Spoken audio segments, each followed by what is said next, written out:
Welcome everyone to Vested Interests. It is Shane back again for another stock pick of the day. Today it is January 10th, a Tuesday. We are going to be looking at a REIT today out of the real estate sector, Omega Healthcare Investors. Actually, I think we covered this one maybe a couple months back now, but we are going to take a look at it today. It was down significantly. You'll see that here in a moment. Let's jump right into the video. And if you want to know more about Omega Healthcare Investors, check them out at www.omegahealthcare.com. That is their homepage here. Through 2021 or 2021, that is the information available. Omega ranked second among healthcare REITs with a 214.2% 10-year total shareholder return, was 50th in total shareholder return among all REITs. Omega's 10-year total shareholder return also outperformed the RMS return of 197.1%. So obviously they are returning a lot of capital to investors here. I did pull this off their homepage as well. So if you look at the map here, obviously they are stateside right here in America, but they also have a presence over in the United Kingdom. And then if you wanted to run through where they are located, right, less than 10 facilities is the bright white. 10 to 20 facilities, it's getting a little on the, I think that's blue, and more than 20 facilities, the darker blue here, right? So the darker it is, the more the facilities there are, right? California, Texas, Michigan, where I'm at, Indiana, Ohio, Pennsylvania, Virginia, North Carolina, Tennessee, and Florida, as well as the United Kingdom are where they are prevalent. But they do have a large footprint, which is nice. And they are a healthcare, right? They're in the healthcare providing, so it's elderly care. They think they have some walk-in centers, doctors, stuff like that. So they are catering to a elderly population. And I believe as long my dad is out of the baby boomer generation, and as his generation retires and heads off into their golden years, a lot of them will end up in retirement homes, and that is what this company deals in. And now we will jump over to the reason we are looking at them today, and we are still talking about Omega Healthcare Investors, ticker OHI. It is a REIT out of the real estate sector, and they were down 4.67%. So anytime I see something, and they are also in my portfolio, you will see my position here in a minute. Anytime I see something drop that much, I'm going to take a look at it. They closed the day, January 10th at 2023 at $26.95. 52-week range as low as $24.81, as high as $33.71. So they are creeping closer to that 52-week low. They have an average volume of 2 million. Today was 9, so looks like a lot of selling, even though towards the end of the day they did level out, maybe even tick up slightly. A market cap of 6.567 billion, a beta of 0.96, so just a little bit less volatile than the overall market. PE ratio, you don't really want to look at PE, but 15 is not a bad PE for this company. But that's really not what you want to look at for REITs. For REITs, you want to look in their financials and look at funds from operations. Earnings per share is $1.73. Earnings date, their next one will be February 2nd. They have a forward dividend of $2.68. They pay out quarterly, so divide by 4, and a very nice dividend yield, 9.59%. Ex-dividend date, their last one was October 31st. Actually, I think they have another one that's coming up here shortly. And according to Yahoo Finance, where I pulled this information, they have a one-year target estimate of $30.92. So it speaks to some upside price appreciation for the stock price here. And I always recommend more than one source, so let's jump over to another.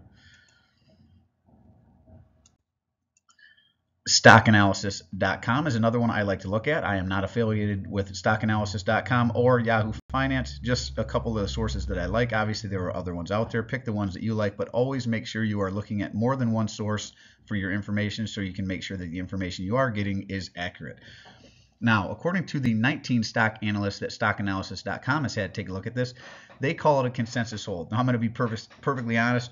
I bought some more today. All right, anytime I see a position in my portfolio drop that much, unless something has significantly changed, the company's in trouble or something like that, I'm going to take advantage of the dip, decrease my cost basis, increase my yield, and increase my potential future returns. So I took advantage of that today. You'll see that in my Sunday portfolio update video. So if you are interested in this kind of content, the stock pick of the day series that I do Monday through Friday, my portfolio updates every Sunday. I also look at some other information throughout the year that I find interesting and think that might bring value to you.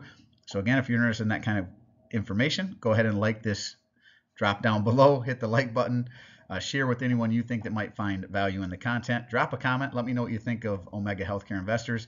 And most importantly, subscribe to the channel. Join me on this journey to financial freedom and hit that notification bell so you're notified whenever I put out any new content. Now back to Omega Healthcare Investors. According to stockanalysis.com, they have a low estimate of $28.28, which would be a 4.94% increase from where it currently sits. If it hit the average of $32.88, that would be a 22% increase from where it currently sits. And if it hit their high estimate of $37.80, that would be a 40.26% increase from where it currently sits. All the while, if you bought them now, you would be collecting that 9+% dividend yield. Now to my holdings here. Again, I own Omega. I am long in this company. I own 218.691 shares. My cost basis is $28.47 per share. Again, it's down 4.63%, so it's definitely below my cost basis at $26.96. So I am down 5.34%. A loss of 300, and again, not really a loss unless I sold the position. I'm just going to hold and collect the dividends. But I have $6,225.89 into this position. It's currently worth $5,895.91. And I wanted to show again, quarterly payout is elevated, but REITs are like that. This one does this from time to time. It gets above 100%, but definitely something to watch. If it continued like this, there may be some concern here. REITs are required to pay out 90% or more of their free cash flow in the form of dividends. Right, so I am not concerned here unless this, like I said, remained elevated for a significant amount of time. And I wanted to pull this so I could show you the one thing that I don't really like. There is no dividend growth, right? They have not been growing this dividend. They have been having some trouble recovering from COVID, right? A lot of elderly care has, so that is something to watch as well. I am not as concerned. Like I said, we have an elderly population, an aging population. So I believe facilities like this are continue to grow, and as long as they are managed well, they should do fine in the long term, which Omega Healthcare Investors is one that is managed, in my opinion, properly. Again, never a recommendation to buy, hold, or sell a stock, just my opinion. But that is Omega Healthcare. These are supposed to be quick hitters, so I just wanted to bring that to you. Like I said, down almost 5% on the day. Definitely worth taking a look. It is in my portfolio, and I did add more today. I like it down here at this $26.96, right? In my opinion, anything under my cost base is $28.47. That's where I'm comfortable buying. Anything below that. And that is really it. Really appreciate you stopping by. Hope you're having a great day. As always, appreciate you stopping by. If you haven't done so already, don't forget to show me some love. Hit that thumbs up, ring the notification bell. Most importantly, subscribe to the channel. Let me know what you think about the video. Drop a comment down below. I do personally read and respond to the comments. I'm always interested to read your questions, opinions, suggestions for future topics, or constructive criticism. Go ahead and drop it all down below. And apologize for stumbling over my words a little bit this afternoon. It has been a long day. I've been in a lot of meetings today and been talking quite a bit, so my mind is frazzled. I'm trying to catch back up from the day. I'm still in my work clothes. Usually I've got a hoodie on and I'm either getting done with a workout or headed down to a workout. That's actually what I'm going to do here in a minute. I'm going to go get changed and do a workout, which is what I typically do after work every day. But I appreciate you stopping by. I appreciate you sticking with me. Omega Healthcare Investors, let me know what you think. Let me know if there are any other REITs out there. MPW is another one that I like as well, kind of in a similar field. It's another REIT that kind of deals in the healthcare space there. So that's another one you might want to take a look at. Sorry about the glare in the background of that light. I need to do something else. I need to actually build out a little studio in my basement, probably is what I need to do. But anyways, this is Shane signing off, wishing peace and prosperity to you and yours. And remember, financial security comes to those who take a vested interest. Hey, thanks for stopping by. I'm not a financial advisor. Nothing in this presentation should be considered financial advice. I'm only sharing my opinion and investing your for educational and entertainment purposes. Investing involves risk and money. Should never invest any amount you're not comfortable losing. Always do your own research, invest based on your situation, circumstances, and selected criteria, or seek the advice counsel of a certified financial advisor. I'm going to probably rewrite this too. Thanks. We'll see you.